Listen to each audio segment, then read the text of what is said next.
A paz do Senhor, meu nome é Jonatas, seja bem-vindo ao meu canal. Nós estamos fazendo a leitura bíblica anual dentro de um planejamento diário da Bíblia cronológica.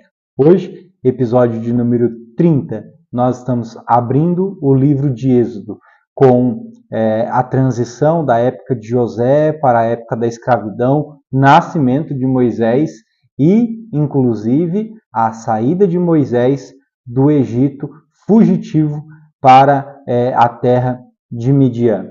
Então, venha conosco nessa jornada. Já peço para você se inscrever no canal, curtir, comentar, deixar suas impressões e, sem dúvida, compartilhar essa palavra com alguém, porque tenho certeza que será de grande valia.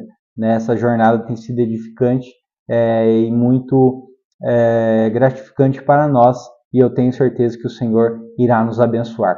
No episódio de hoje, nós abrimos Êxodo capítulo de número 1, e eu gostaria de citar os primeiros versículos para nós fazermos essa transição.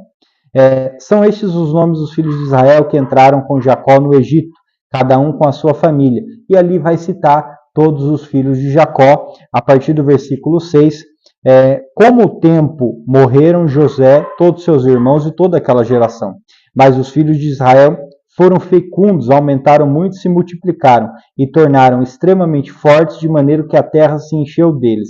Então, quando morre Jacó, José, todos seus irmãos, há uma prosperidade, uma bênção, de forma que os hebreus, que eram 70, se tornam em centenas, em milhares, em milhões de pessoas, ocupando uma vasta região do Egito. O que acontece? Com o passar das gerações, há um faraó, evidentemente, que vem, não conhece a história de José, não conhece o legado dos hebreus em relação ao Egito, e ele começa a perceber um problema básico. Os hebreus eles estão muito fortes, eles estão poderosos, e o medo dele é de eles se revoltarem, se ajuntar com nações inimigas, levantarem guerras já no coração do Egito, e assim, evidentemente, trazer dano àquele lugar. Então o faraó ele já institui um momento para trazer escravidão sobre os hebreus, forçando eles a trabalhos, colocando eles para ser fabricantes de tijolos em toda a obra servil do Egito. Não bastasse isso, isso não resolve. Então o faraó ele vai chamar naquela época duas mulheres, as parteiras dos hebreus. Sifrá e Puá seriam os nomes delas. E ele chama com uma ordem: olha, você que vai fazer o parto, se você vê que é menino, você já mata ali, já mata no nascedouro. Só que as mulheres, segundo o texto, temem ao Senhor. Elas temem a Deus e elas não fazem isso. Quando o faraó chama elas revoltadas, elas falam: olha, faraó, quando a gente chega lá, as hebreias são muito saudáveis, elas são fortes. Quando a gente chega lá, elas já deram um filho e o filho já está com saúde, já está preservado, não tem o que a gente fazer. E o texto vai falar que Deus abençoa elas e dá para elas família. Que interessante isso, porque quando nós ouvimos a voz de Deus, muitas vezes em detrimento da voz do homem, o Senhor nos abençoa. É um princípio de fidelidade, de obediência à voz de Deus. Faraó fica muito revoltado com essa situação. Na sequência, no capítulo de número 2, nós temos a abertura falando sobre Faraó tomar uma decisão mais agressiva do que essa. Ele chama os soldados e fala assim: a partir de agora, sem chance. Quando nascer uma criança, vai lá. Se for menino, pegue o menino e jogue no rio Nilo. Só que, em paralelo disso, nós temos na família de Levi, na casa de Levi, da tribo de Levi, um menino nascendo. Sua mãe Joquebede. E aí, eles olham aquele menino bonito, e aí o texto vai dizer que eles escondem aquele menino por 3 meses. Há um erro aqui, exegético e hermenêutico, que eu já cometi, né? A verdade é que depois de 3 meses, não tem mais o que fazer com aquele menino.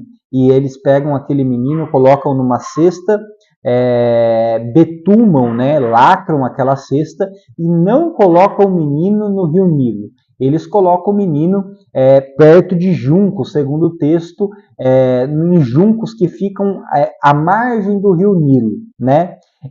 Fazendo uma exegese do texto, nós podemos entender que eles já colocaram estrategicamente o menino já na região que a filha do faraó descia. E quando a filha do faraó desce, as suas servas estão ali por redor e percebem que tem um cesto com uma criança ali gritando, chorando. A filha do faraó pede para as suas servas irem lá, retirar aquele cesto, né, e ver o que é. E aí, de cara, ela já percebe que é um filho dos hebreus, né? E aí, a Miriam, que é a irmã de Moisés, estava ali. E aí, a Miriam já toma posicionamento e fala assim: ó, a senhora não quer que eu chame uma hebreia para cuidar dele, amamentar ele nesse período? E aí, a filha do faraó, ela se apaixona por um menino e fala assim: é isso mesmo, chame uma hebreia. E quem é chamado? Justamente Joquebede, a mãe de Moisés. E ela não só cuida de Moisés, ela é paga para cuidar de Moisés. Gente, nós vemos o cuidado de Deus, né? A inteligência que Deus dá para os seus, na preservação da vida e na continuidade do propósito de Deus. Perceba como Moisés é direcionado para isso. Depois de Moisés cuidado na sua infância, né, na sua tenra infância, né, na sua primeira infância, ele é devolvido para a filha do faraó, e a filha do faraó dá o nome dele de Moisés, porque retirou ele do rio Nilo, né? E nós vemos que interessante o trabalhar de Deus, porque Moisés vai para o Egito, os 40 primeiros anos de Moisés é no Egito, onde ele tem as melhores escolas, os melhores estudos, ele tem ali a opção e a posição de ser considerado da casa real. Então ele tem uma instrução fenomenal e ele é o homem que vai escrever os 5 primeiros livros da Bíblia, além de alguns salmos. Alguns vão dizer que ele vai escrever até o livro de Jó, enfim, né? Moisés, ele é direcionado para um propósito que é muito maior do que ele. Porém, ele conhece esse propósito. Tanto é que chegamos no capítulo, ainda no final do capítulo de número 2, nós temos Moisés já crescido. Em certo momento ele desce e ele vê ali os hebreus, ali um hebreu sendo castigado por um egípcio. E ele percebe aquilo, e lá na frente, no texto de Atos, nós vamos ver que Moisés ele já sabia que era o libertador. Então, ele toma uma posição de querer assumir essa posição de libertador. E com a sua mão ele vai e mata o egípcio, esconde. Só que isso não se sucede, porque no próximo dia existem 2 hebreus brigando. E quando Moisés vai tentar ali apaziguar a situação, eles olham e vai falar: você vai fazer com a gente igual você fez com o egípcio? É por isso que, irmãos, nós não podemos antecipar o propósito de Deus na nossa vida. Nós precisamos esperar o tempo de Deus.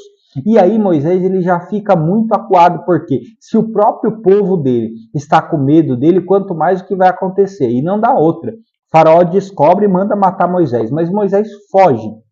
Moisés vai justamente ali para a região de Midian, né? E ele chegando ali, ele fica perto de um poço, quando vem as mulheres ali tirar água daquele poço. Olha só, o versículo de número 15, né? Informando desse caso, Faraó quis matar Moisés, porém Moisés fugiu da presença de Faraó e foi morar em Midian. Chegando lá, sentou junto a um poço.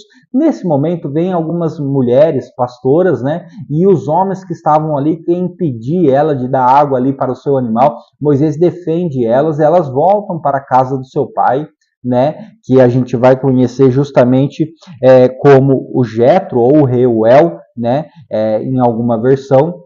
E aí ele assim: mas por que vocês estão chegando tão cedo? Elas contam o que aconteceu e ele fala assim: não, vai lá, pega aquele homem, né, e traga para cá esse egípcio. O capítulo de número 3, depois que tudo acontece, o primeiro filho de Moisés já é nascido, o nome dele é Gerson. Moisés está apacentando o rebanho do seu sogro no deserto. E aí ele vê uma sarça arder. Sarça arder no deserto não era tão diferente, mas aquela é diferente porque o fogo não consome. E o anjo do Senhor está ali. Quando Moisés está chegando próximo, o anjo do Senhor salta na sua voz no meio e fala assim: Moisés. E ele responde, eis-me aqui. E ele fala, retire as sandálias dos seus pés, porque esse lugar é santo. E aí o anjo do Senhor começa a falar com Moisés. Fala, olha, eu ouvi o clamor do meu povo lá no Egito e eu estou te escolhendo para você ir lá e retirar. Você vai no meu nome. Moisés, a princípio, ele fala assim, mas eu sou um fugitivo, quem sou eu? O que vai acontecer? E aí Deus fala assim, eu escolhi você. Você tem esse chamado. É interessante porque eu gosto desse texto justamente no versículo de número 12, que vai falar, eu estarei com você, e este será o sinal, que Deus vai falando assim, você fale que eu que estou te enviando. Aí Moisés vai perguntar, mas qual é o seu nome? E no versículo de número 14, Deus vai falar assim, Deus disse a Moisés, eu sou o que eu sou. Né? É a tradução mais comum que nós ouvimos, no original ali, arré, arrié, arré, que eu gosto mais da tradução literal, que vai falar assim, eu sou o que vocês precisarem que eu seja, né? Então Deus está falando assim, se vocês precisarem de libertação, eu serei libertação. Lá na frente, se vocês precisarem de um mar aberto, eu serei o mar aberto. Se vocês precisarem de pão, eu serei o maná. Deus é esse, que é aquilo que nós precisamos que seja naquele momento, mas é o que nós precisamos, não é o que nós queremos. E aí Deus vai exortando Moisés, ainda no capítulo de número 3, esse diálogo vai se iniciar e eu gostaria de abordar esse diálogo um pouco mais forte no próximo episódio dessa continuidade dessa jornada.